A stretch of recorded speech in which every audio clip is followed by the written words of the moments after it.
To guide you through the rest of the Dick Cavett story is a longtime friend of the museum's. He is the entertainment reporter and critic for WGN Television and WGN Radio, Dean Richards. Dean? So thank you and good evening, everyone. It's good to be here. So when they were, this is about the most flattering shot of me there could possibly be. We have a cold front coming in over Wisconsin. I wish Tom Skilling was here right now so he could analyze my head. Wow. It is what it is. So when they were deciding, who should sit and talk with one of the legends in television, one of the great pioneers in talk television, they thought and they thought and they thought, and finally it came to them, get me the guy from the Victory Auto Wreckers commercial. And here I am for you. Thanks. That old car may be worth money. A classic from about 25 years ago for me. I jumped at the chance when I heard that Dick Cavett was going to be honored here at the museum because I have been a fan as long as I can remember.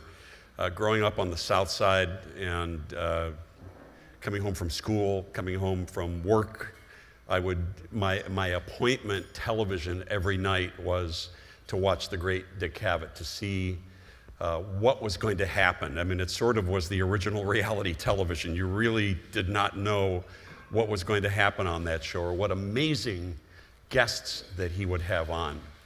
Or mostly, I think what attracted me was his intelligence and his wit that I've been able to experience a little bit over the past month or so when he's visited on my WGN radio show, and we've had just the best conversations. And then yesterday morning, he was on WGN TV Morning News that was a little bit like being in a Fellini movie with Dick there and Las Vegas legend Wayne Newton on the show and Dr. Demento on the show. Just another day on the WGN Morning News where you never know who's going to be there and what's going to happen. But Dick was fantastic. I want to get right to the conversation, so we will get right to the tape as tonight the Museum of Broadcast Communications salutes the great Dick Cavett. Take a look.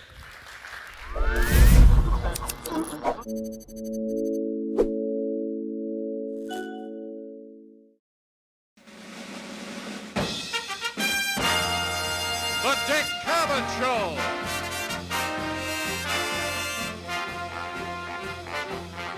Tonight, Dick's guests are Marlon Brando, George Harrison, Groucho Marx, Kirk Douglas, John Lennon, Paul Simon, Gloria Swanson, Orson Welles, Betty Davis, Jimi Hendrix Experience. Ladies and gentlemen, Dick Cavett.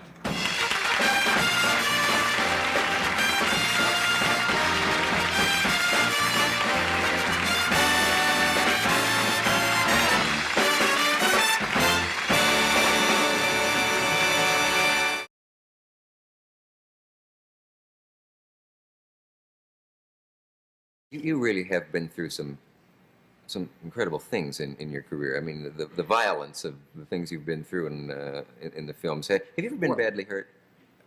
Yes, I've been hurt several times. I broke my nose in a picture, I broke a finger, and I broke a rib.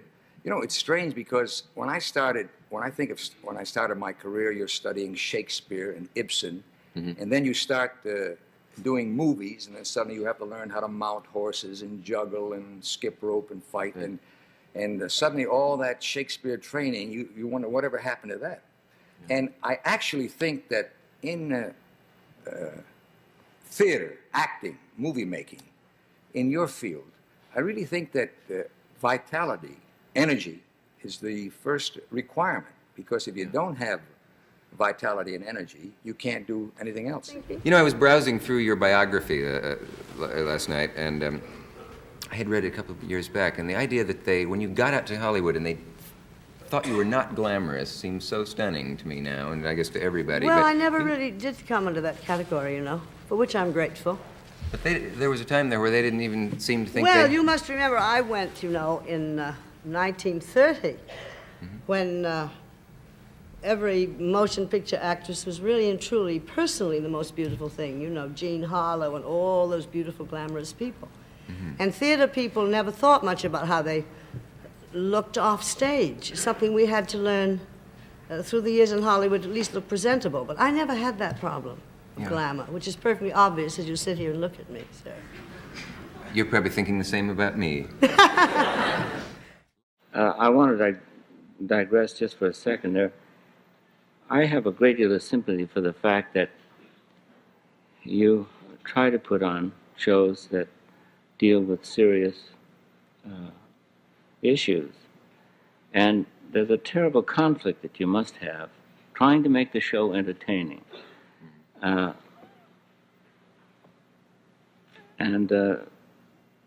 You have to do that in order to keep that segment of the audience who's not particularly interested in the issues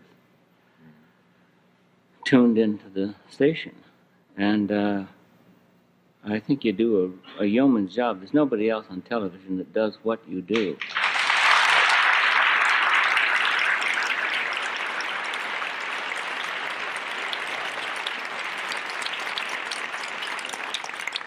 And very often...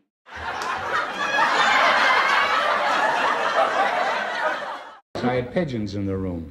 Did I ever tell you that? No, pigeons? I'm sure I'd have remembered. Well, this room had French doors that opened this way. Yeah. And it was around the 7th floor, I think. And the pigeons kept flying into the room. You know, like they do in New York on windowsills. I don't know if they do it here anymore like they used to. And I was trying to make love to this girl, and a pigeon was biting my ear. I thought it was her, and I was encouraged by this, but...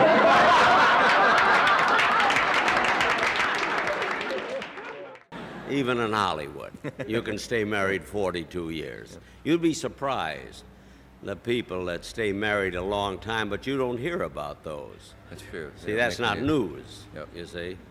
Well, we were married, and we were married in Waukegan, Illinois. I was in a show in Chicago then, in my hometown, Waukegan. And we were married in a friend of mine's single apartment, a very dear friend of mine. And as soon, we were married by a rabbi.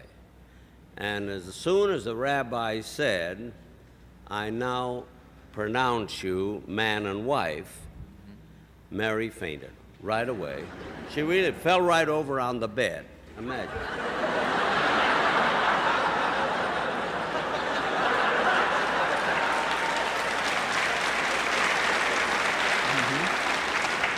That, if you'll pardon me, that was a little sooner than I expected, but I think...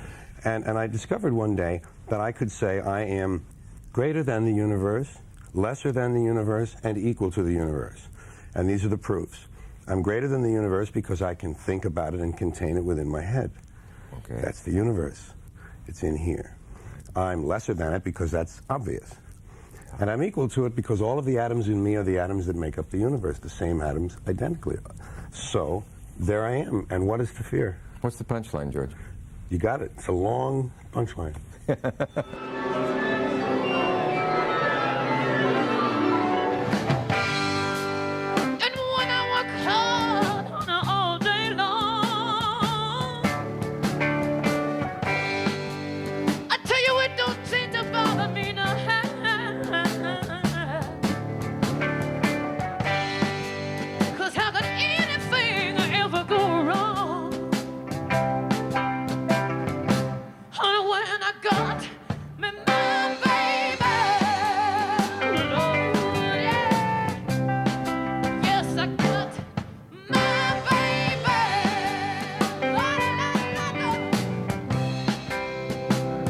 You like being over here, I gather. I have had some English guests on. What do you think of yourself as English? First of all, let's establish that. Well, sometimes. I mean, if you ask talking about being over here or being over there, then I think, well, I'm from over there, you know. Yeah. But I normally think in terms of I suppose I think in cliques and things like other people, like musicians and or long hairs and or under 30, over 30, etc., etc. And being married to a Hawaiian, it makes you sort of more international, you know? When were you born? 1900. Yeah, so 12 o'clock at night. It is. At 12 at night? Yeah, they call me. So how did they know whether your birthday was on the? Your birthday's on the. I thought it was on the 4th. Well, no, I didn't ask Mama all that. I was just glad to be here, and I didn't. I wouldn't interfere with her business. You know? Facts are that the fellow who was Deep Throat, if there was one, had to be probably a member of the FBI. You probably have a fairly good hunch who that was. Yeah, I do. I have my own theory, but I don't believe in making allegations unless I have proof, and I don't have that. Because as a kid, I was always told Catholics are not allowed to read the King James Version. Is that an old myth that is no longer true? No, it's not an old myth. It's true that during the religious wars and during the Reformation and Counter-Reformation, nobody was allowed to read the other person's Bible because they didn't trust the theological scruples of the translators. Yeah. There was sort of an idea of contamination. When I thought your career was at the absolute peak, you said, I'm still knocking at the door. With Annie Hall widely accepted now, can you in 30 seconds admit that you are in danger now of total mass acceptance universally? I think two things. I think one is I'm making progress toward it, but let's not exaggerate the success of Annie Hall. More than my other films, but nothing when you talk about films like The Deep or Jaws, or, I mean, nothing, well, that's even beyond it. Also, I'm going to try and make decisions to keep myself from acceptance by the masses. I'm going to try and do a very serious, dramatic movie next and not be in it with no jokes, and try and make all those decisions counterproductive to my best interests. Well.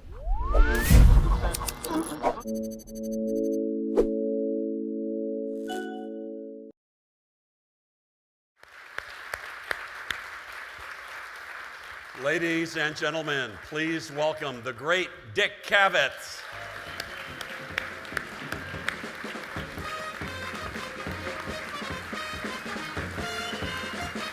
Sir?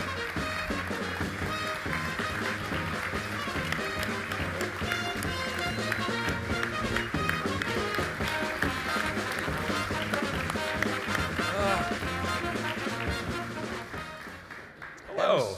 Have a seat, my friend. Thank you. By the way, how's the sound? Okay, can you hear anything? Yeah. Hi, this is Bob Joyne, the Peace Corps Hope. Okay, that's on my voice warm-up. What do you think of when you see all those old clips? I didn't watch those. You were enjoying your dessert at the moment. I can't bear to see myself for more than 2 hours at a time. A lot of shows I did I never saw. I would be out that night doing something, and I thought I'll see it later, and I still haven't. And but my friend Robert Bader, who has put a lot of my stuff together, and see, I think before he made the DVD boxed sets of the Dick Cavett show, he said he watched something nearly 400 Cavett shows. He hasn't been well since. He's recovered. But he knows more answers about my past than I do, and he's over there. So if you need, he could come up here now. We'll bring him up. If you start to fail up here, we'll bring him up. By the way, I know it's obligatory to say I'm glad to be here. Can you also see me in the cheap seats? By the way, congratulations for not being among the chickens who were scared off by the rain. And also, you will speak next, but you arranged for a siren. That's right. We wanted you to feel like you were in New York. My ABC show had a firehouse across the street. And just as Helen Hayes or someone was saying, "Let me count the ways," would blow in, and people thought we did it as a joke. But anyway, I got off the plane with my wife, Martha, and I thought we were in the wrong town because I didn't realize. They said, "We're in a town called Trump." Can't you hang a curtain over the T?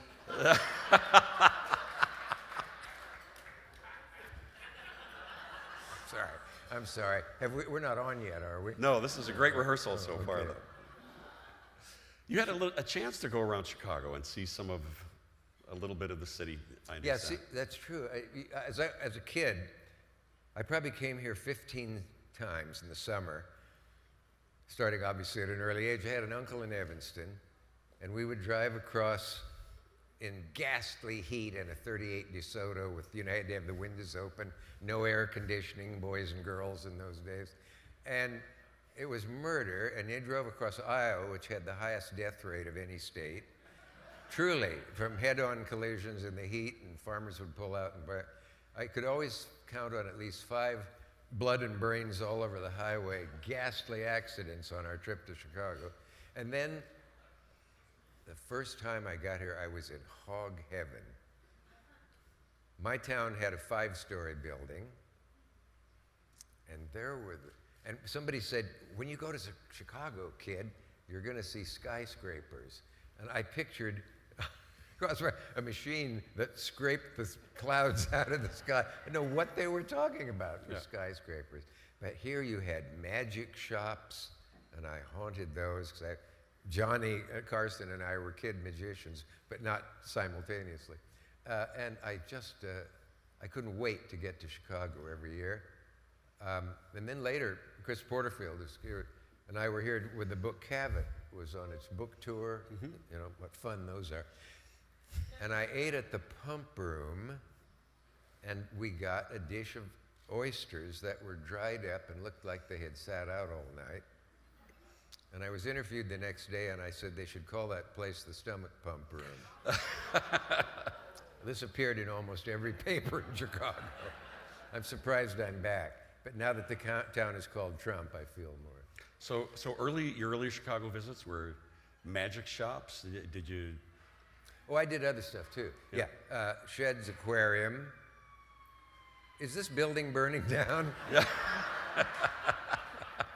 Wouldn't that be funny? Well, they're Cavett they're headed to the pump room. Somebody just had some oysters there. A shish kebab caught fire.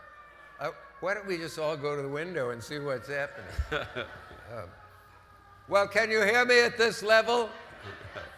Yeah, I went to Shed's Aquarium. I went to the Museum of Science and Industry. I went to the planetarium, and I saw a color through a telescope that the man said is a color we don't have on Earth. And he wasn't kidding. What else do I remember? Bert Allerton doing his vanishing bird cage at tables at the pump room and stuff. I liked everything about Chicago. The Sherman. I walked downstairs, and there was what's-his-name's show, Welcome Travelers. Tommy something. Yes, thank you. Tommy Bartlett. Yeah. But the part that killed me, although they had John Carradine there that day as a guest, the host said, hey, we had Bob and Bing here both together yesterday. I thought, there is no God. I could have been here yesterday, too. But I can think of nothing bad about Chicago except the late Mayor Daley and a few others. Oh, there went half the audience. I think half the audience may not remember the original Mayor Daley. I don't know. Well, the older folks tell the young folks who people are. So how did the path take you from Nebraska to writing for Jack Parr and writing for Johnny Carson and some of your working on Time magazine? Well, it's a path that has some critical coincidence in it. But a friend of my parents had a fellowship to Yale, a fellow school teacher.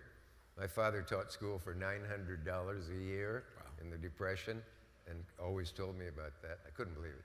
But anyway, this fellow teacher went to Yale for a year, and it happened to be the year I was going to graduate the next year.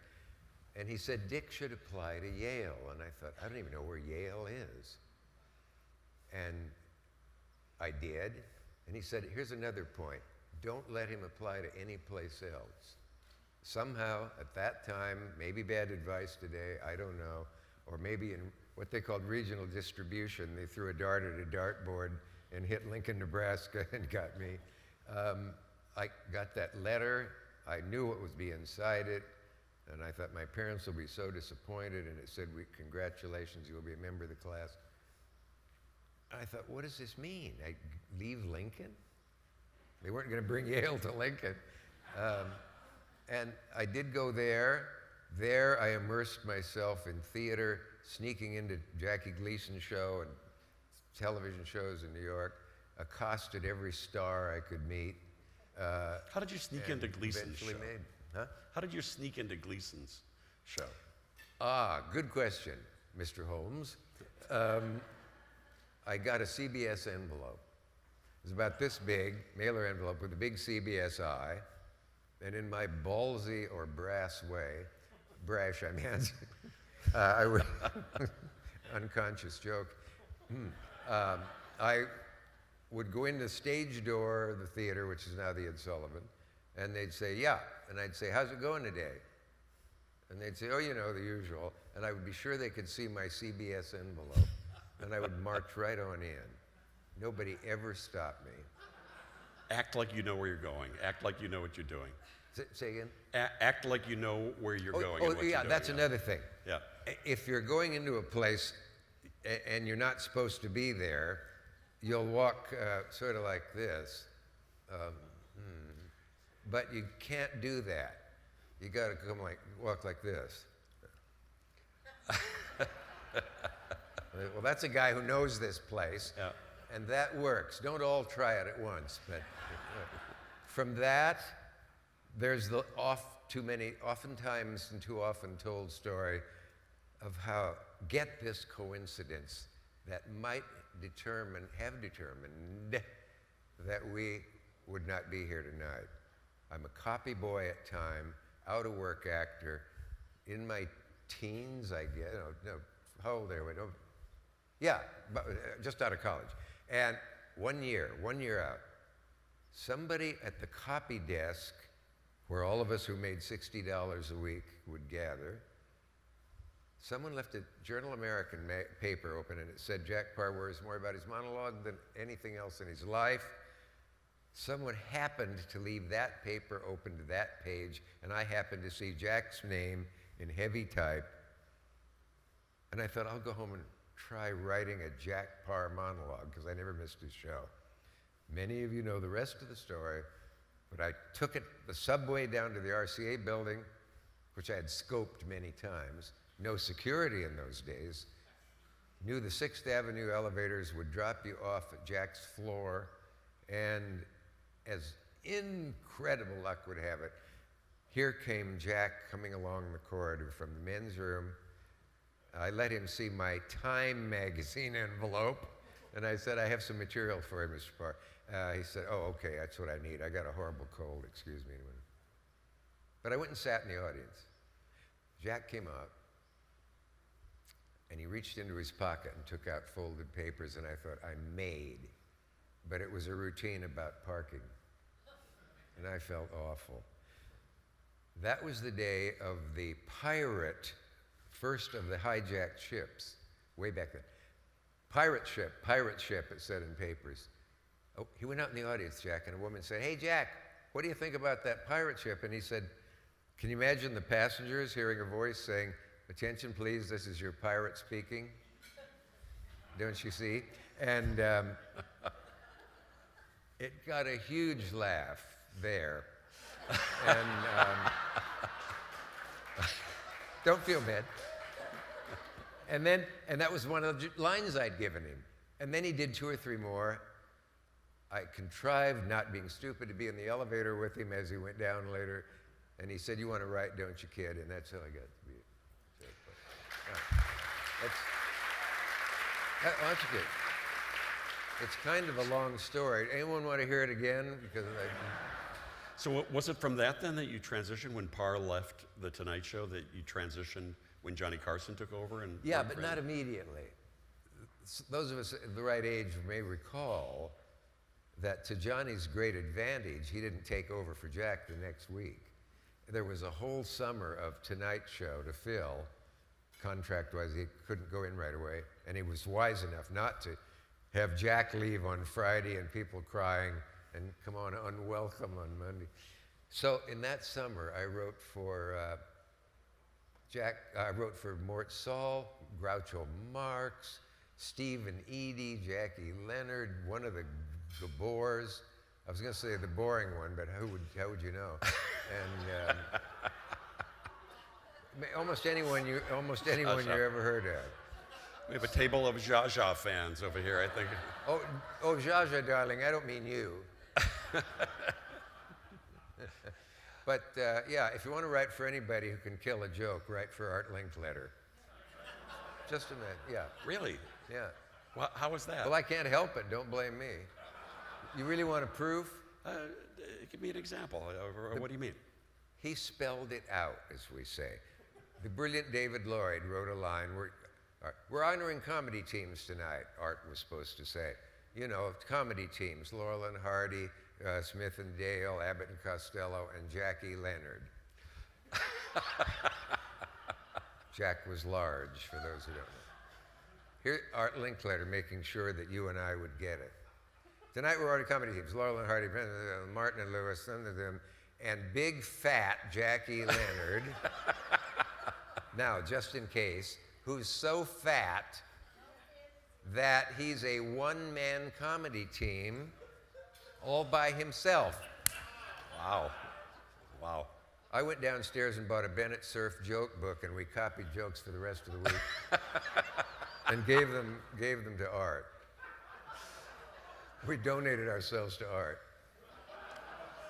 What was it like writing for Carson in those early years? Carson was easy to write for. A great Bob Hope writer told me that the key to writing for comedians is famous ones, is that you've seen them, you've heard them, and you can hear them in your head. You can turn them on. You wrote the joke slightly differently for Jack than you would for Johnny, certainly differently than you would from Jack Benny, and from that different the way you'd write it for Bob Hope. I took Groucho a line once, and I learned a little something about rhythm. He said, that's a very good joke, but it needs a sightning. I said, what? It needs a sightning. You've got, you could have fooled me, but it should say, you certainly could have fooled me. And that rhythm made the line. I also gave him a line I thought would go nowhere, which was, still thrilled to be writing for it. I said, end of monologue, say, but enough of this bridal hilarity. That too killed them. Now, I'm going to do it again. Anyway. You also wrote for Jerry Lewis, and I'm fascinated to find out what that was like, because I've had You had to bring that up. I've had a few experiences with Jerry Lewis, and they've always been more than interesting. I can only imagine during his heyday what it might have been like for you. Well, as a kid, of course, I loved Martin Lewis, and Jerry did a show that ABC is still paying for, I think. Some are old enough to have repressed the memory of it. It was 2 hours Saturday night, and they saturated the country with, what's he going to do for 2 hours live? What's he going to do for 2 hours? What's Jerry going to do for 2 hours? Everybody got sick of that. But then the show came on, and they got sick of that quickly. And it's ranked in the humor files next to the Hindenburg. But I want to tell you. And I gave Jerry, he got a big laugh opening night with one joke I gave him. It was, he said, I'm sick of hearing, what am I going to do for 2 hours? Why me? Why do they pick on me? You'll guess from what I'm going to say what time this was contemporary with. Why not Liz and Dick? Nobody asks what they can do for 2 hours. It's funny, they didn't like that one as much as you did. Can never tell. When did a light go on or something with you that said, I should be the one that's behind the desk. I should be the one doing the jokes and asking the questions. Shrewd question on your part, yeah. It's not inevitable. Not every comedy writer wishes he were the one out there getting the laughs, getting the adulation, signing the autographs, having a home in Beverly Hills and another one in East Hampton. Many comedy writers are very, very happy, as one of them said, to get a big check. When you go into comedy writing, as my great late legendary manager, God, he's not late, he's still alive, manager said, at 99 years old, Jack Rollins, and he said, lad, when you write comedy and succeed, when you do comedy and succeed, money will come down upon you in a golden shower. Jack didn't realize that golden shower has another meaning.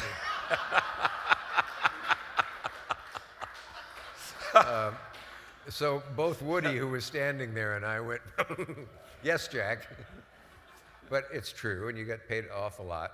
When I went from $60 a week to, in the early 60s, $360 a week, all I could think was, look at this. And next week, they're going to give me the same amount again? And next week, maybe as far as the minimum 13 weeks? But there it was. And Johnny and Jack were easy to write for me. I could just switch them on and knew exactly how they'd say it. But the thing I liked most with Johnny was, and we were very good friends, he adored me. It's so strange. He didn't adore many people, certainly not his mother. And people in the trade know about that. But one night on The Tonight Show, I was just starting out, and he had me out first and 3 other illustrious guests. And I did my thing. It worked. This was in Hollywood. And I moved down, moved down, moved down. Now I'm down at the bottom with Ed McMahon. No reflection on Ed. I mean, it was called the bottom of the couch. And it was the end. Marlene, what are you doing? Oh, I have a new movie, Johnny. Thank you. Okay, well, thanks for being here. We're almost off. John, what do you do? Somebody else has a book. Somebody else has a new musical they're opening in. And I saw him realize I had nothing. And he tried to fill the last seconds, but he couldn't. And he said, Richard, Richard, what's going on with you? And the gods smiled on me, and I heard myself say, Johnny, I'm working on a sitcom. It's a humorous version of Gilligan's Island.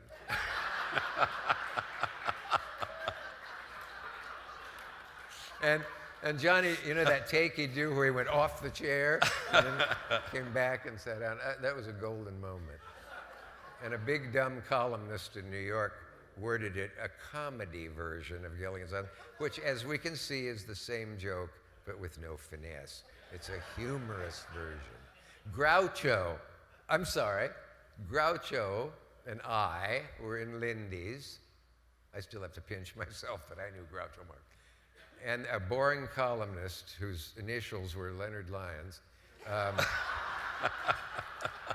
No, he was a wonderful man, and I got a nasty letter from his son when I told this story once, and I liked them both. But anyway, he was really a liked man, but he had a terrible penchant for screwing up quotes. He comes up to Groucho, say something funny. And Groucho, and I had to move away for a minute, and when I came back, Leonard was going away, writing down, and I said, you said something funny? He said, yeah. And I said, you know he'll screw it up. And Groucho said, I know. The only way to get Leonard to print a joke right is to tell it to him wrong.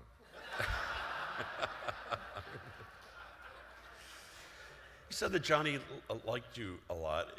When you were competing against him, did that friendship sustain? Because he was sort of well known for being, very competitive and would view someone as betrayal if they went up against him. Well, and we saw what happened to Miss Joan Rivers. Exactly. And it never occurred to me that would happen to me, but maybe that's naive innocence.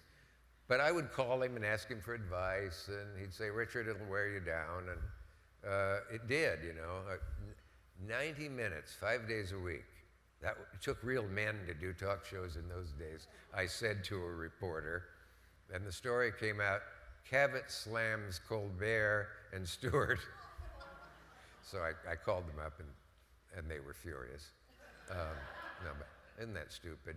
But yeah, and I did 2 90-minute shows on Friday night in order to have a 3-day weekend. But by the end, 20 minutes before the end of the second 90-minute show, I didn't know who I was, who the guest was, what I was doing. It's true. I used to be a tall, red-headed man. It literally wore you down. Wore me right literally. down. I want to Conan talk. O'Brien's only this tall.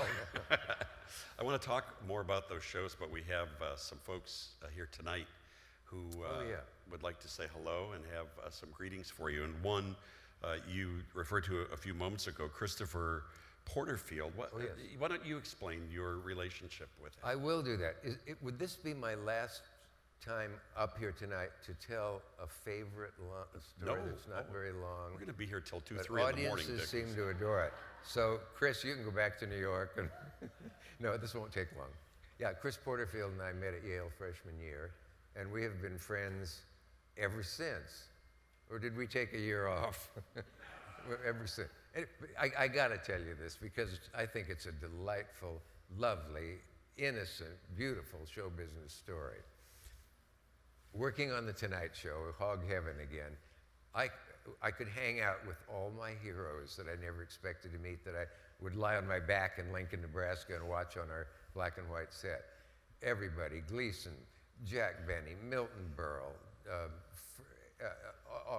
Cosby, of course, came along later.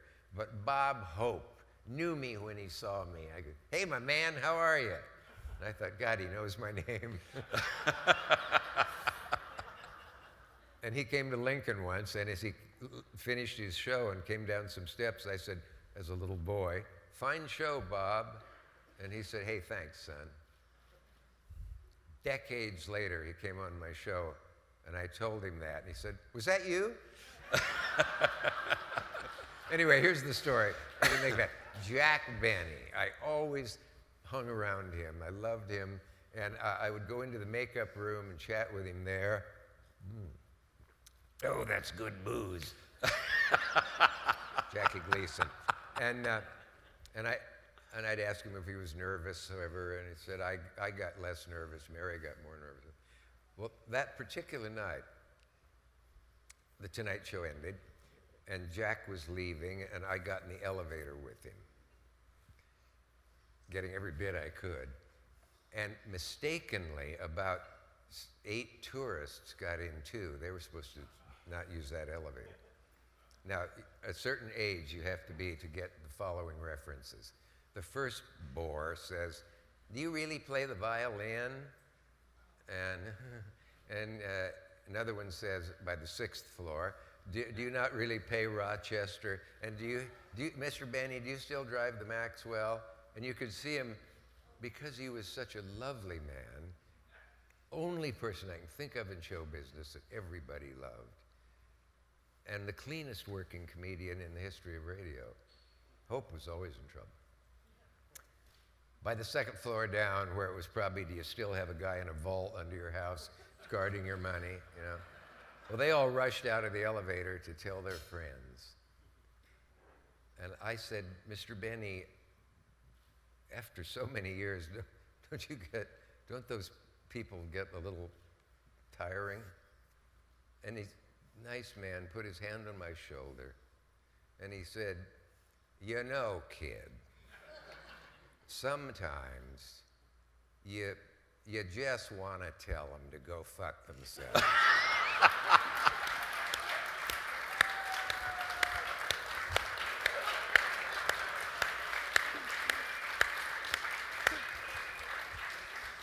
You can use that in your nightclub. Oh, there's somebody leaving. Never heard the word kid before. Okay. Christopher Porterfield. Christopher Porterfield is smarter than I am, but he denies this. He's from Edina, Minnesota. He's not bad looking. We met a freshman year, and we were roommates at Yale for quite a while. He put up with sharing a room with me and 2 other guys. At that time at Yale, rooms made for 2 had 4 in them. And then he's been my producer, and then he was at Time Magazine in various levels, up to as high as you could go without becoming successor to the late Henry Grunwald, executive editor of Time, a very accomplished gent, and we did 2 books together. The book Cavett was written in dialogue form, and we suffered a book tour together. I was asking Bruce, was it here or Detroit, where I went on without warning with a guy whose fun was treating celebrities shabbily, and I had jet lag, and I took one insult after another. And finally, I kind of woke up and I said, Jim, or whatever his name was, can I ask you a question? You make decent money on this show? He said, yeah. Can't you afford a rug that doesn't look like half a coconut sitting on top of your head? That's the side of me you hadn't suspected. Anyway, Chris Porterfield. Oh, we don't have time for him anymore, unfortunately. Oh, I'm sorry. Christopher Porterfield, There, please get come him up up. and please come up and say hello. Do I go somewhere? No, we'll stay here. We'll stay here. A hearty hand clasp. Don't tell everything. Spill it. Thank you, Dean. And Dick. Huh. When I first met Dick, can it really have been 60 years ago? A lie. It takes my breath away to say that. Nothing in anyone's life is 60 years ago. Most of you probably weren't even born then. When I first met Dick, I could tell right away how original and special his mind was. He said something ambiguous that could have been interpreted as meaning A or B. I asked him which he meant. He said, which is funnier? That touches the essence of Dick Cavett. Another thing that struck me was it had an uncanny ability to do instant anagrams. All he had to do was look at a theater marquee with the name Alec Guinness on it to know that it was an anagram for genuine class.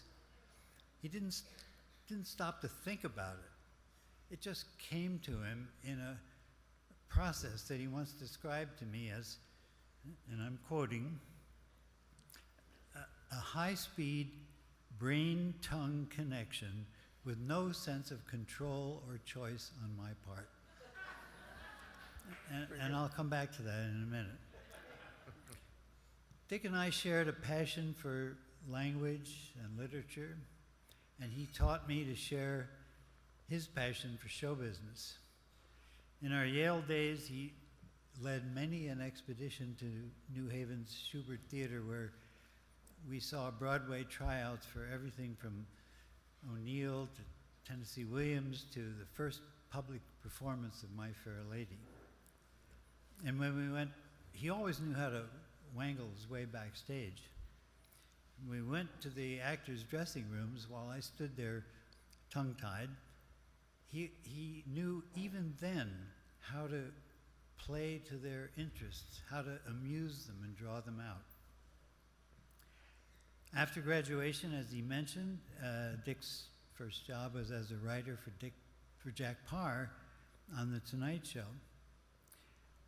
A few years later, when he landed his own talk show, a morning show on CBS, it was Parr who gave him a piece of advice that I think is a key to Dick's career. Kid, he said, don't do interviews. Make it a conversation. Yeah. If you think about the hundreds, the thousands of fascinating and entertaining shows that Dick has done over the years, they're conversations.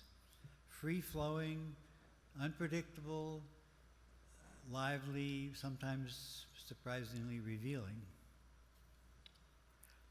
I was involved with the Cavett Show during most of the 1970s. Dick and I had always thought it would be fun to work together with me as his producer. We were wrong, of course. Not that it wasn't interesting and sometimes rewarding, but fun isn't quite the word. The thing we failed to take into account is that by definition, the producer is pitted against the least attractive traits of the star. His privilege to be late, to change his mind, to be capricious about booking decisions, or about almost anything else. Our deal was, if it ever came to a conflict between the job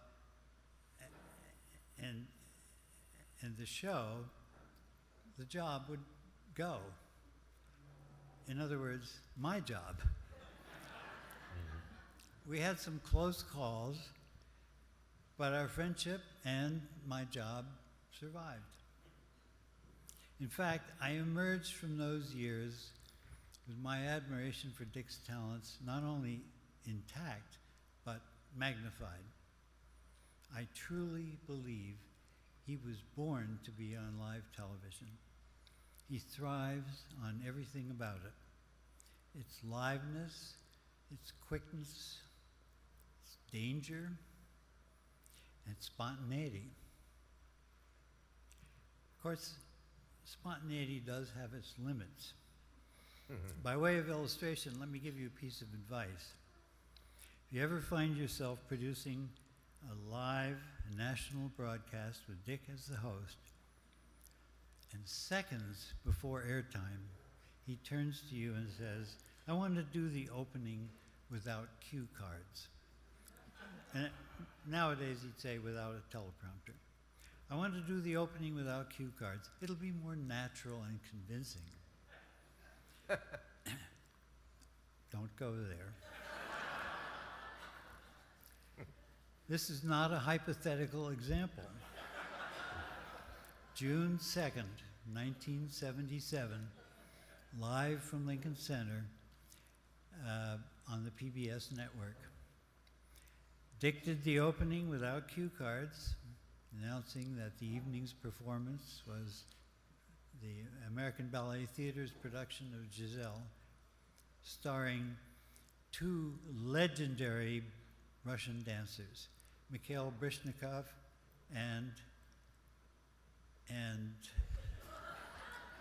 at this point he blanked on the name Natalia Makarova. If you could watch a tape of the broadcast, you might hear my desperate whisper from off camera, Natalia Makarova, Natalia Makarova. Somehow Dick finally came up with the name and everything went fine from there on. But in those few moments, I felt like I lost 5 pounds and 2 years off my life. I mention this lapse not to embarrass Dick. No. Well, maybe a little. But really, because it was such a rarity. For more than 40 years, Dick has almost invariably been at his best in spontaneous moments. Quick and sharp and witty. That high-speed brain-tongue connection that I mentioned has kicked in almost every time. He has been a gift to the medium of television. And even though he's had a brilliant career, I'm not at all sure that the medium has ever made quite enough of that gift. Lately, he's been on the medium less frequently, but he's launched another career by going back to writing. He produces a popular column for the New York Times website. A couple of years ago, these pieces were collected into a book called Talk Show. This fall, another collection will come out titled Brief Encounters. So, in the long run, will Dick turn out to be a TV performer who also had a vivid flair for writing? Or a writer all along who made a decades-long detour into performing? Let me ask you, which is funnier?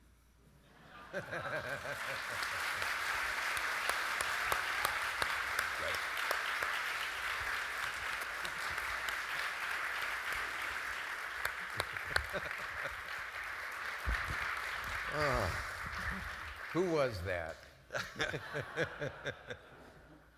So but I hold my breath a few times in there. So of the conversations that you've had on your many shows, are there ones that are most memorable? Which one surprised you most? That's hard to say because every time I think of an answer for something like that, I realize, oh, but I forgot about this or that. One thing that's amazing to me is watching the old shows, how much you forget. And I think I came up with an insight about doing that kind of thing thanks to Johnny Carson, who one night, it solidified a thought that I must have had forming in my mind. I was on his show. Whenever a Cavett show went off, Johnny would have me on the following Monday and say, if this next one doesn't work, it's going to be Armed Forces Radio for Richard. But as I say, we were good friends. And one night, Johnny was very tense off camera. And on the air, he was fine. But one night I was on, he had the band play loud music so he wouldn't have to talk to the guests between breaks, which is not only typical of him, but not a bad idea. And especially if they're loaded or boring. Anyway, get to it, Dick. He said, Richard, you ever forget who you had on? And I said, well, yeah, there have been so many. He said, no, I mean that night. And I started to laugh, and I saw that he was concerned and a little bit like that, and he was worried. Now, at that point, Johnny had a wife on the ledge, and he was drinking a good bit. He was a tense man. Hardest person to talk easily I've ever met, practically, considering his great career as a talker. And I felt sorry for him, and he went on to say, no, that night, I mean, like I went home last night, he said, we didn't say like in those days. I went home that night, he said, and last night, and the doorman said, so who do you have on tonight, Mr. Carson? And I said, we had the usual four, and Richard, I couldn't think of any of them. The show was 40 minutes earlier, and he was worried, and I liked him so much, and I wanted to make him feel better, and I thought, oh good, I'll tell him this. I came home one night from a one-person show, 90 minutes, and I came to the apartment, there was some people there, somebody said, how did the taping go? I said, fine. They said, who was it? I said, oh my God. They sat right there. And I couldn't come up with it. Now you'll admit, it's a rather obscure name, Lucille Ball. Across my heart, it was gone. And I realized that night, this idea that had been bubbling, you're not the same person on the air. No matter how yourself you claim to be and appear to be, you're an actor, you're doing a show, you're not doing learned lines, but you're not yourself.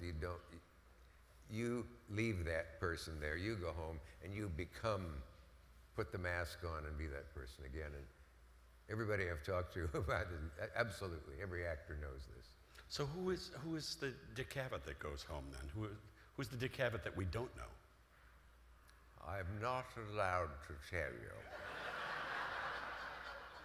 That was Alfred Hitchcock, who said to me once, out of the blue, during a commercial break, looking not even at me, band playing, Grace Kelly,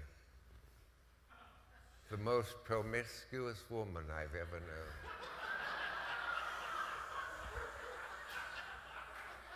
Nobody told us. No. I just throw that in. So is the off-air Dick Cavett significantly different than the public Dick Cavett? I don't know. I've pondered this, but I'm embarrassed not knowing how to answer it. But I seem the same to myself. But so many times I'd come off and they'd say, God, that golf thing you said.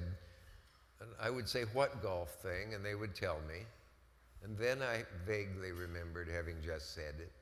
But something that Mr. Brando explained to me when I was talking to him about this, he said, you know what that's called? That's called automatic pilot.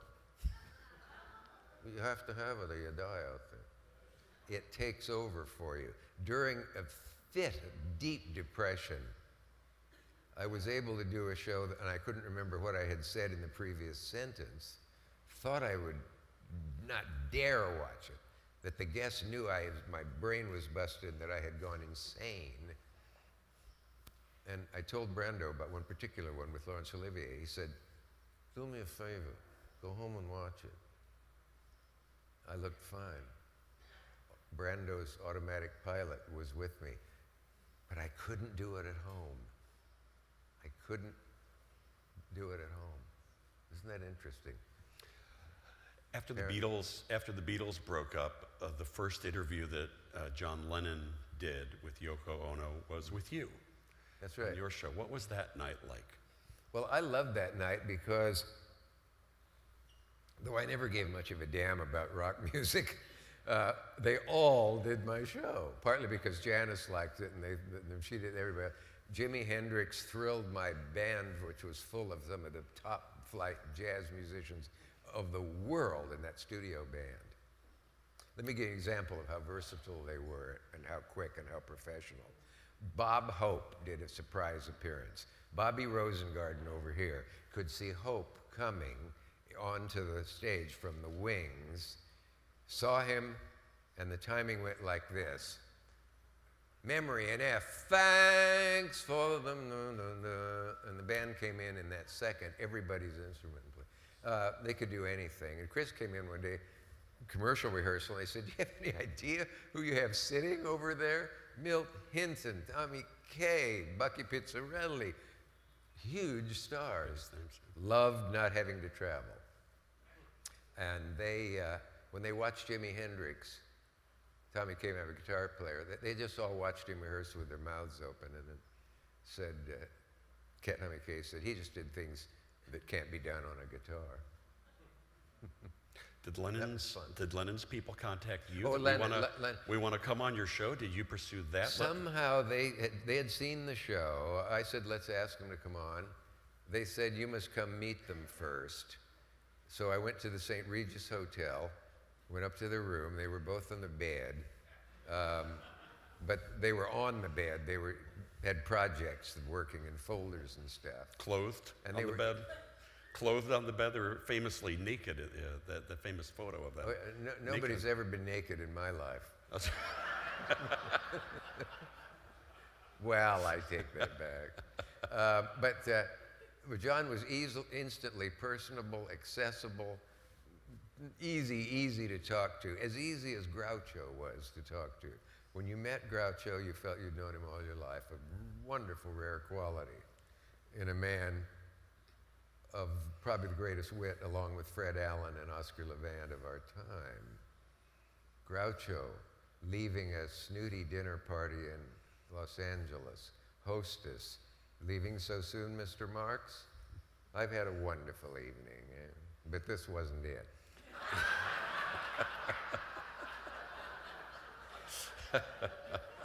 John and Yoko killed 2 packs of Viceroys in the first 3 segments, it seemed. Shocking now to see people smoking on the talk shows. And then John baffled many people by doing an imitation of David Frost and not explaining who he was. And why he was doing it. Just to amuse me, because we had spoken of our mutual disinterest in David Frost, to use the wrong word wrongly. But suddenly, if you see that show again, John goes, Dick, what's your definition of love? That was Frosty. The great Calvin Trillin said, the only Englishman who can condescend in a working class accent. Did you become close? But he was a dear friend of mine, of course. Yeah, apparently I can see. Did you become close friends with John Lennon? I didn't, no. John wrote me a couple of wonderful letters that I've lost. Typed on both sides. Deft, clever, funny, punning, wordplay writer. And we saw each other a couple more times.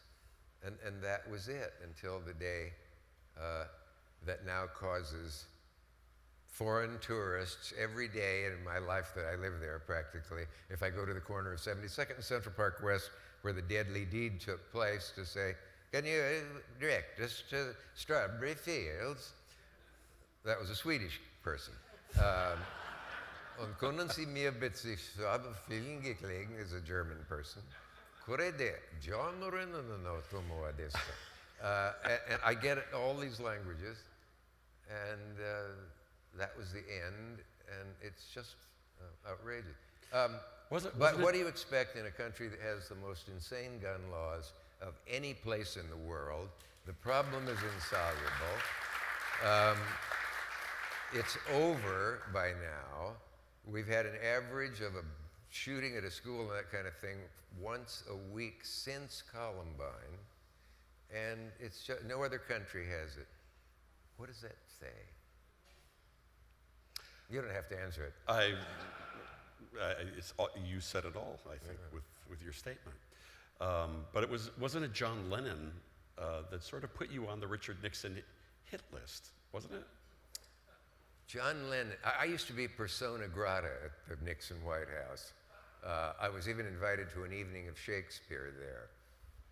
Met the great unindicted co-conspirator in the line, the Yorba Linda wonder, and he said to me, with his gift for light conversation, who's doing your show tonight? And I said, Joe Namath, in fact, was. How are his knees? So I moved on to Mrs. Nixon, whom I adored. One of the most, your heart went out to her, to coin a phrase.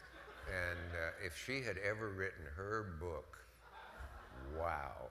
But then I campaigned for Lennon not to be thrown out of Nixon and Haldeman, his lickspittle, Elizabethan term, I think, can be seen on YouTube tonight when you go home if you group Nixon, Cavett, and there you can see a still of Dick and Haldeman in the Oval Office, and the words come up on the screen, and the words from the tapes include Cavett, how can we screw him?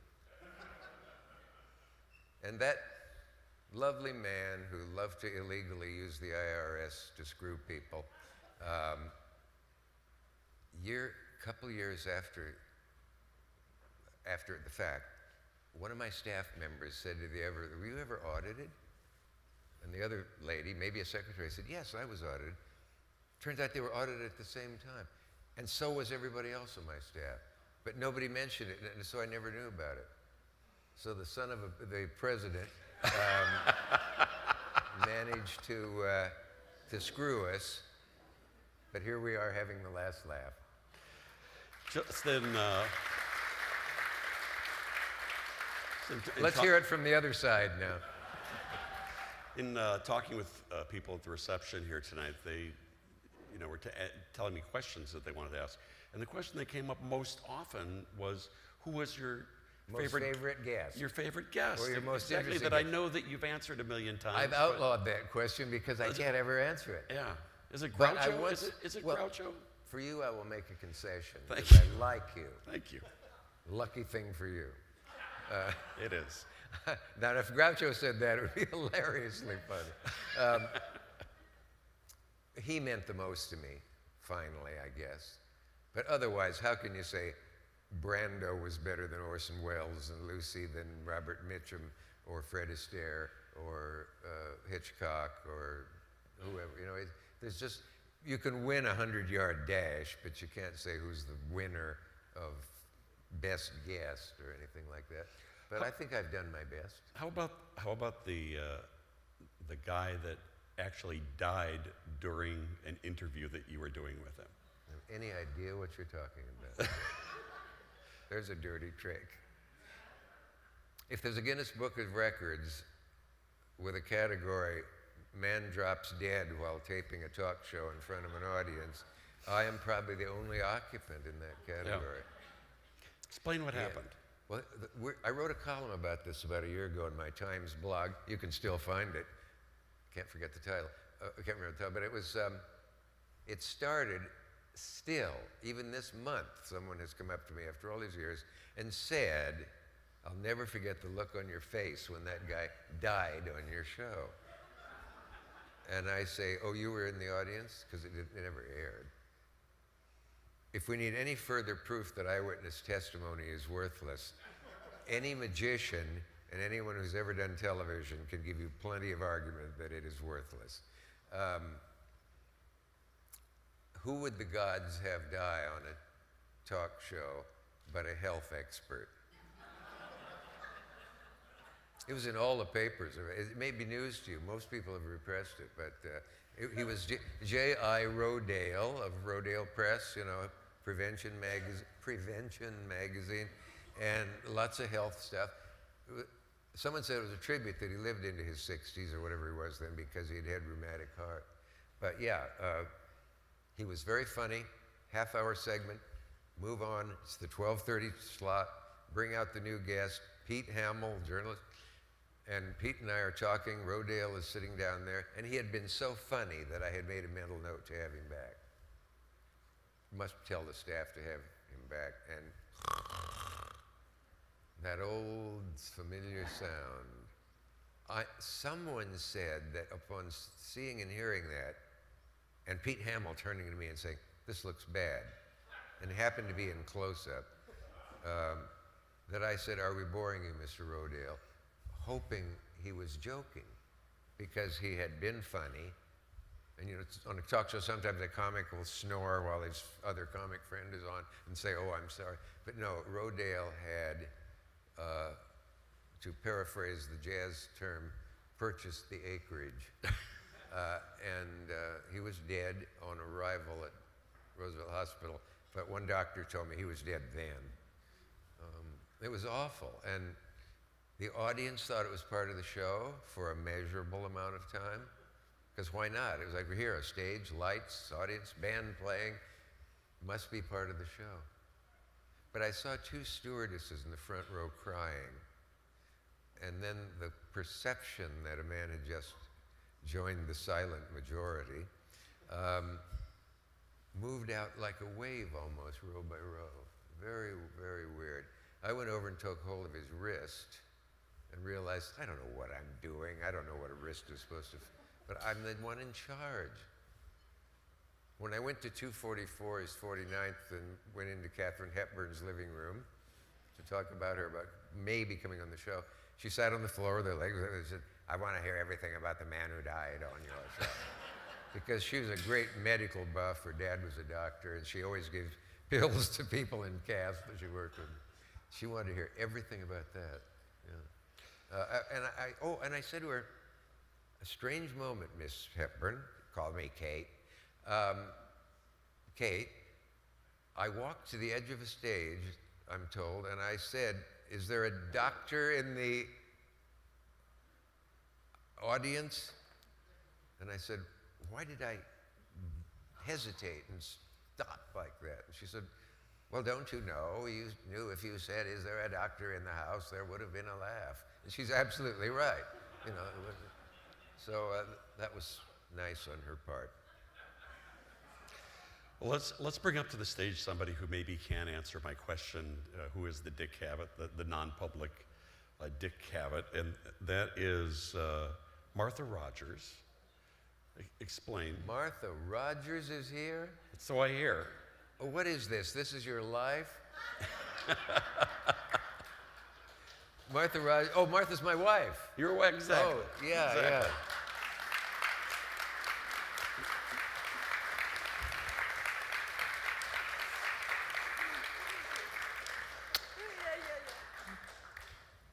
This is awful. If he only knew. I just want to thank all of you for the chance for us to be here in Chicago. It's really beautiful, and thanks to Bruce and to Wally and to Paul and Dean for doing everything you're doing, and to Eric and to Chris and to Robert for being here. You know, I have to tell you something. The most frequent thing I say when Cavett and I are out on the street is, "Here, give me the camera, and then you can both be in the picture with him." That's my job. That's really pretty much what I do. But I will tell you this, that you know, there are a lot of people who come up on the street and talk to us, and that's great, that's fine. And about a tenth of them, about 1 out of 10, comes up and doesn't say anything about television, but says thank you to him for the work that he's done to make available and really accessible the idea of clinical depression, because of course he's been fighting that for much of his life and has been winning. And basically, it's been these people come up to him and they say, "Thank you, because, you know, if it weren't for you, we would have lost my father." Or because he said, if Dick Cavett can deal with this, then I can too. And he got help. "Thank you for saving my daughter, my best friend." And they come up and say that to him. And it's really wonderful to watch him as that sort of hero. And so I know that all of you know him as brilliant and witty and intelligent and articulate and all that other stuff, and he certainly is all those things. But I know him as somebody who's a hero. I know him as somebody who's really funny. I get to hear him in the next room singing Gilbert and Sullivan. Aren't you envious of that? There will be time. I get to hear the phone conversations in other languages, and I get to hear the Shakespeare soliloquies that seem to pop out of nowhere. And so I'm extremely lucky. But you know, the people who come up to us and say to him, "You know, you should be on television. Why aren't you still on television?" And the guy who came up to us at the Armory in New York, and we were there to see the American Indian artifacts. This guy comes up to him. He's really angry. Walks up to Cavett. He says, "Hey, you know, why in the world aren't you still on television? It's ridiculous. You know, television these days is just nothing like what it was. We really need you back." And they just yelled at him, just let him have it. And then he turned to me. And he said, "And you know, you are so lucky." And I said, I know. I'm the luckiest woman in the world. I know. So it is very funny. So all of you know him as really great and wonderful, and I know him as a few other things. And I want you to all have a great time with him tonight, because I'm the one that gets to take him home after the show.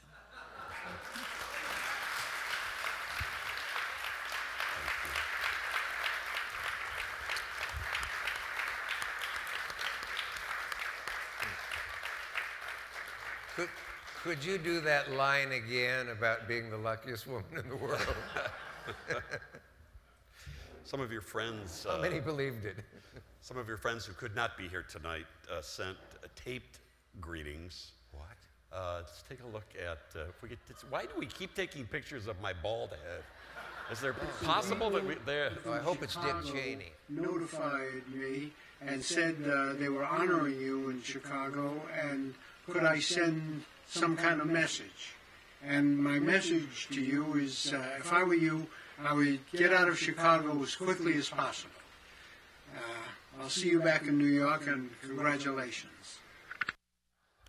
Hi, I'm Alec Baldwin, and I'm here with my dog Hitana and my dog Damita, and we watch the Dick Cavett DVD box set all the time. Hitana, what are your favorite interviews that Dick Cavett has on the box set? Or you like the London Fontaine and the Lester Maddox episode you found very, very interesting. Me too, I like that episode too. And Damita, what are your favorites? Betty Davis, John Lennon, and Richard Burton. Interesting. Betty Davis, John Lennon, Richard Burton. In our house, we are unapologetic Dick Cavett junkies. All of us. Congratulations, Dick.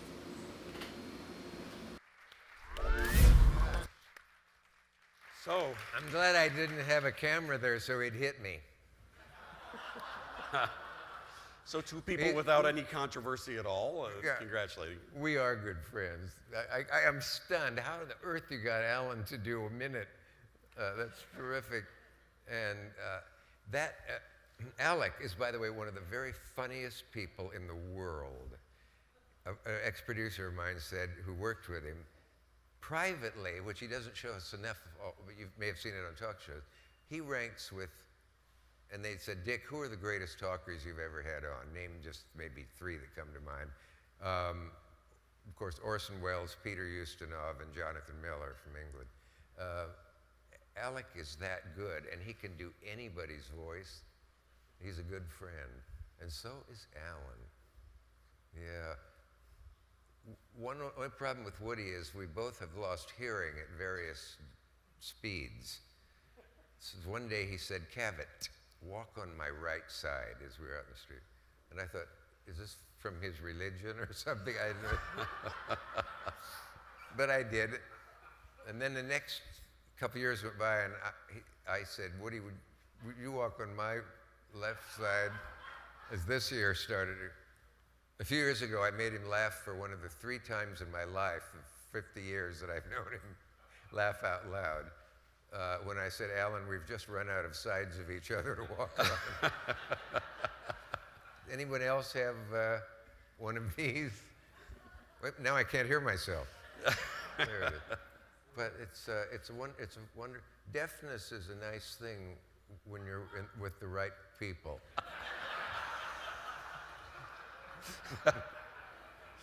Another friend is with us tonight, Eric Matraxis. What is your relationship with Eric Matraxis? Eric Metaxas and I met when I was the speaker at a Yale, we have either class day or graduation, years after I had graduated. And he was 10 years or so later, and he did a bit of comedy in this presentation where I sat next to Maria Tallchief. And he and a friend did a thing, and I could see immediately that they, as they say, had it. And Eric is a lot of dull things, highly intelligent, greatly articulate, extremely funny, happily married, wrote that great Bonhoeffer book that, and he's working on one of several books probably right now. You'd be wise to have him up here talking now instead of me. Eric.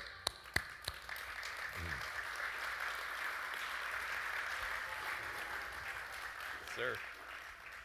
Oh, wait, me. What about me? Oh, yeah. Okay. Oh, we're only good friends. Shoot. Oh, my goodness. Yeah. What an honor. Tremendous honor to be here. And Dick, you got it wrong. It is Matraxis. Dean, you got it right. No, it's Metaxas. That's a joke. Thank you. Let me what a friend. Say that I am just so humbled to be here. I've known you 30 years now. I met you 30 years ago. Dick met you 60 years ago. And the next guy who's going to speak doesn't know you at all. So, in the words of Red Buttons, this is a tougher crowd. You make it look easy. In the words of Red Buttons, I just have a question. Why are we giving this man a dinner? But I'm not going to answer that. Bruce Dumont told me strictly on the phone that I had 3 minutes. Fortunately, when he said that, I was not listening. So, because I've got 35 minutes of solid material just like this. But before I tell you how I know Dick, I just want to say, and I hate to do this to a big star, but I scripted Woody's remarks just then. You liar. Yeah. I met Dick, as Dick just said, in 1984 when I graduated from Yale. And I'll never forget that Harvard, for their graduation speaker, got the King of Spain. And we got Dick Cavett. And that sounds funny, I know, but oh my goodness, I'm so glad we had Dick Cavett. It's just unbelievable. And Dick spoke that day, and the only thing I remember is that he made some sort of off-color, vaguely sexist remarks that offended the pent-up, hyper-feminist undergraduates who wrote about it. And I was so glad. Thank you, Dick. It was just tremendous. Whenever anybody asks me what I want to do when I grow up, I want to have a talk show. I want to do what Dick does. And people say, well, you know, what would it be like? And there's nothing to say except, like Dick Cavett, where else do you go when you're thinking about wanting to do something like he does? There's nothing else to compare it to.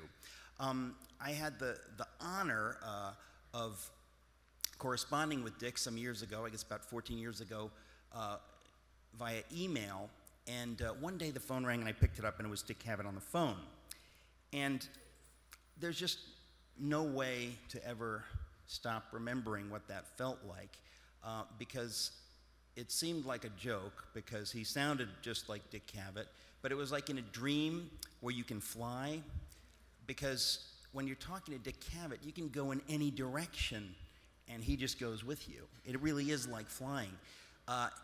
he's just the greatest conversationalist that's ever existed. You can talk on any subject, and it's just dreamy. It's a dreamy, dreamy thing to talk to Dick Cavett.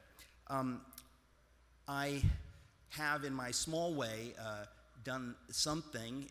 I think of it as an homage to Dick. I run a speaker series in New York City called Socrates in the City, and it really is modeled after what Dick does.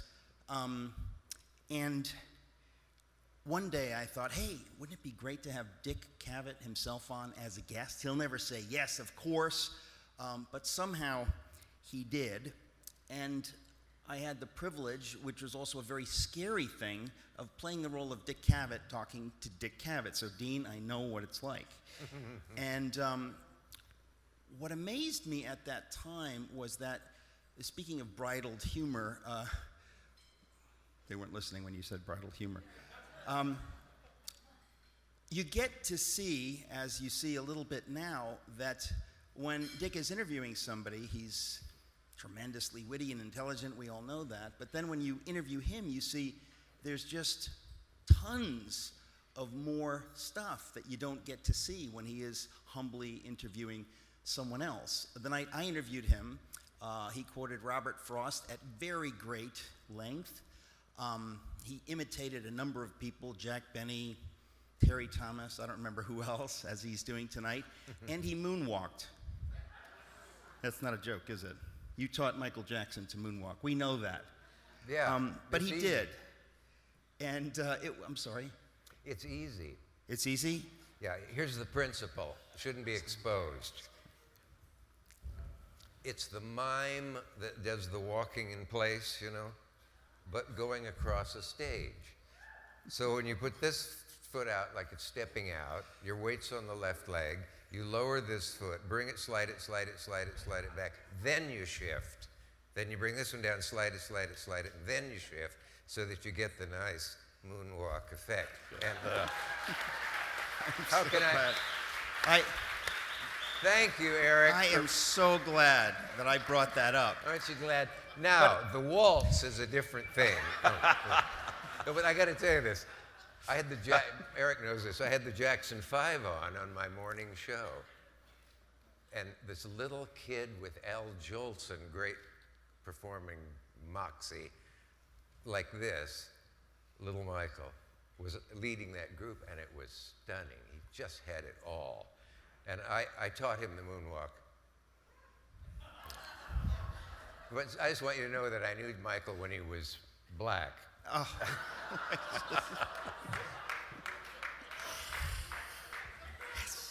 In conclusion, I just have 5 more points I would like to make, Bruce. No, but I do want to say that night, Dick, it wasn't just I who saw you, but everyone who was there, and it's on videotape. You can check it out at Socrates in the City. But to see you be yourself, to see you be interviewed and talk about so many different things, it was a kind of a revelation in a way, because most of us haven't had the joy of seeing that. So it's wonderful as you are interviewing and speaking with people. You're even more wonderful, in my opinion, when you get to be the guest. So actually, I should probably throw a plug. October 28th, you're going to be at Socrates in the City, and on December 3rd, I'm going to interview you about your new book, Brief Encounter at Socrates. You didn't know that, did you? At Socrates in the City. But anyway, before I sit down, I just want to say the question, Dean, you asked, what's he like behind the scenes? What's he really like? 2 things I want to say, because I've had the joy of spending a good amount of time with Dick. First of all, in some ways, he's exactly the same as he is on TV. Specifically, he always wears heavy pancake makeup wherever he goes. I don't know what that is, but he just does that. And a lot of the conversations, we were just hanging out a week ago, a lot of the conversations, even around the kitchen table and that kind of thing, all done with cue cards. I don't know why, but it's just cue cards. I don't know who does it, but just so you know. Get off the stage, So you're he's drunk. different. He's the same as he is on TV, but he's also different You know, on TV, he's sort of affable and stuff, and in person, he can be detached, bitter, angry, and I hate to say this at a night that's supposed to celebrate him, but he can be very violent. He doesn't like to be touched. He gets very angry. You remember that night you hit Kate Smith?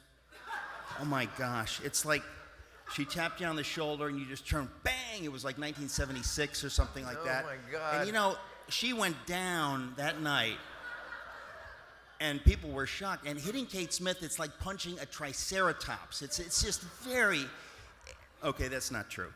All I want to say is that Dick is one of the most wonderful people I've ever known. The word I would use, and this is what you'd never guess, I don't think, maybe you would, he's lovable. He's lovable. Dick, I love you. Thank you.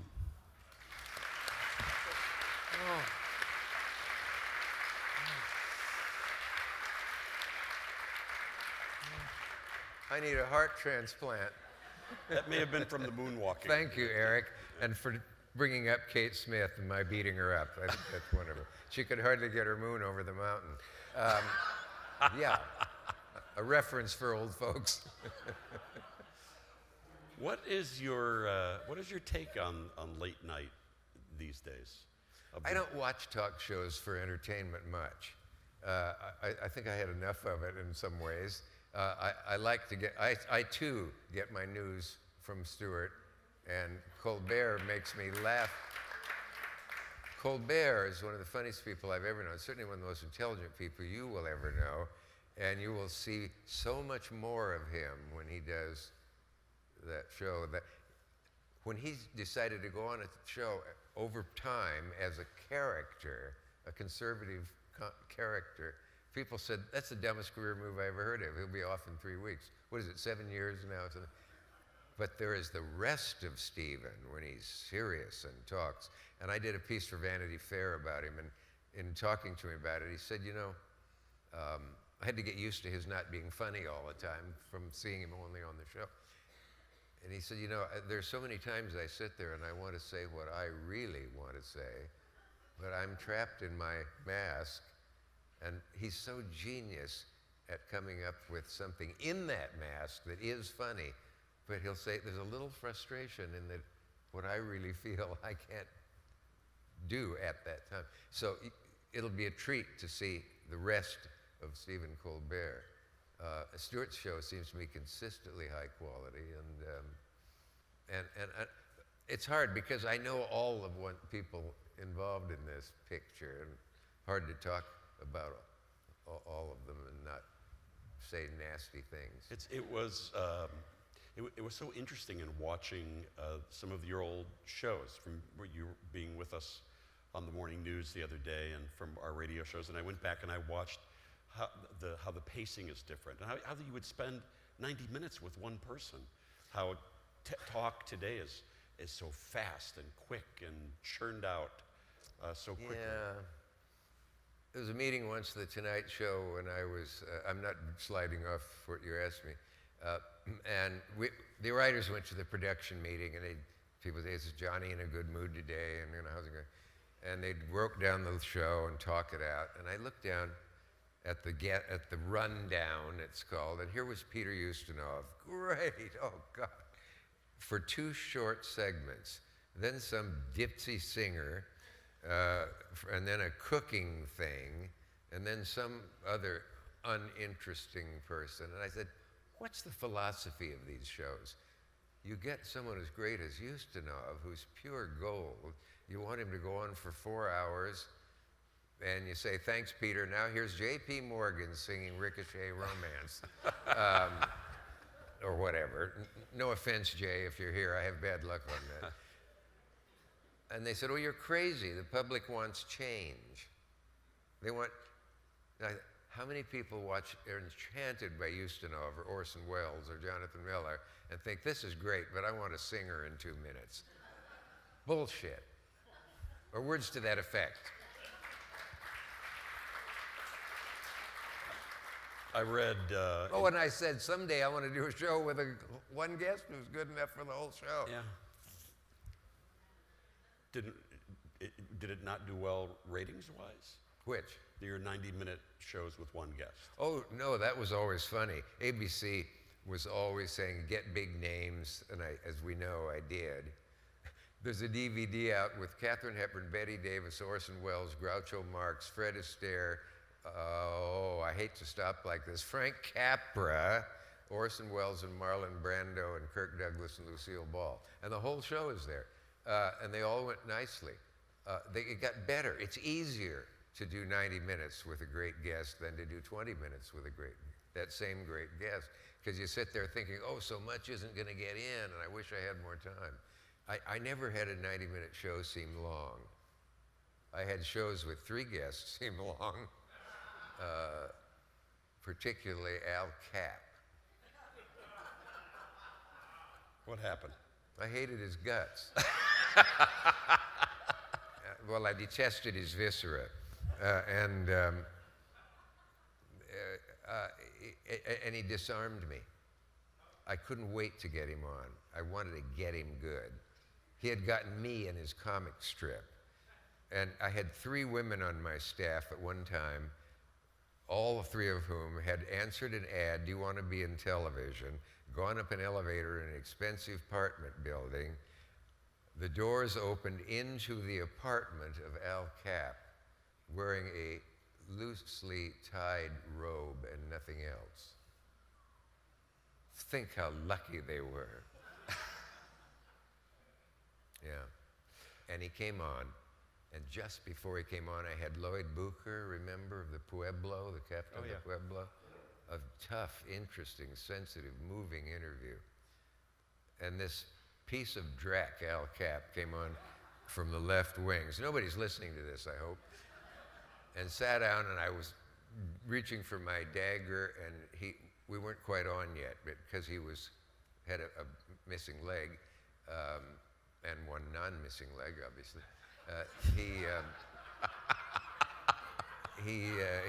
He was a unidexter. And if anybody ever deserved it. But anyway, he sat down, and he said to me cooingly, but sincerely, I don't think anybody in our business could have handled that interview with Lloyd Booker the way you did. And I think I started to cry. And I was nice to the bastard. Oh, well. But he was a slime.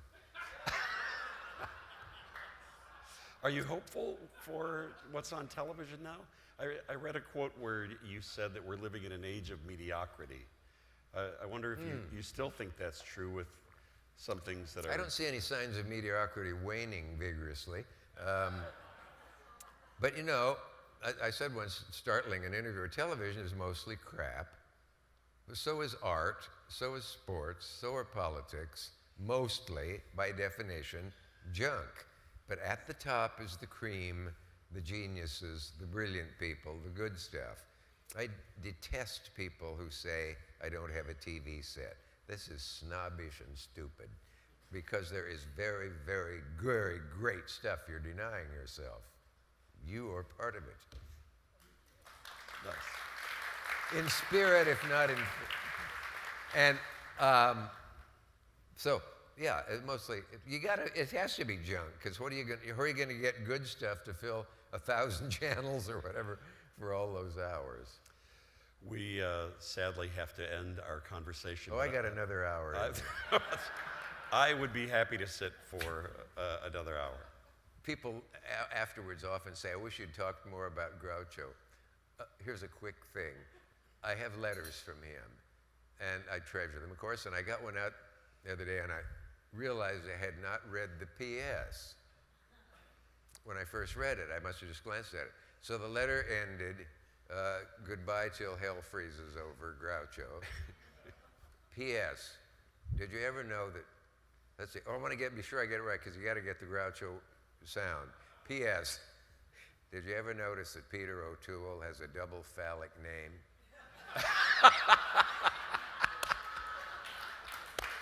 The great Dick Cavett. No, thank you.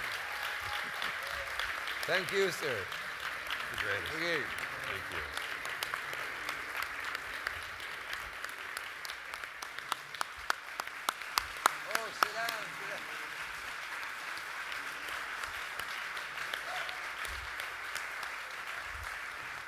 Round of applause for Dean Richards as well. Dean Richards from WGN Morning News, WGN Radio. Thank you very much for joining us tonight. One last thing for those people that participated in the raffle. In the next minute or so, you're going to see flashing across the screen tonight's winners, and we thank you very much for supporting the museum, and we look forward to seeing you next year. Thank you very much.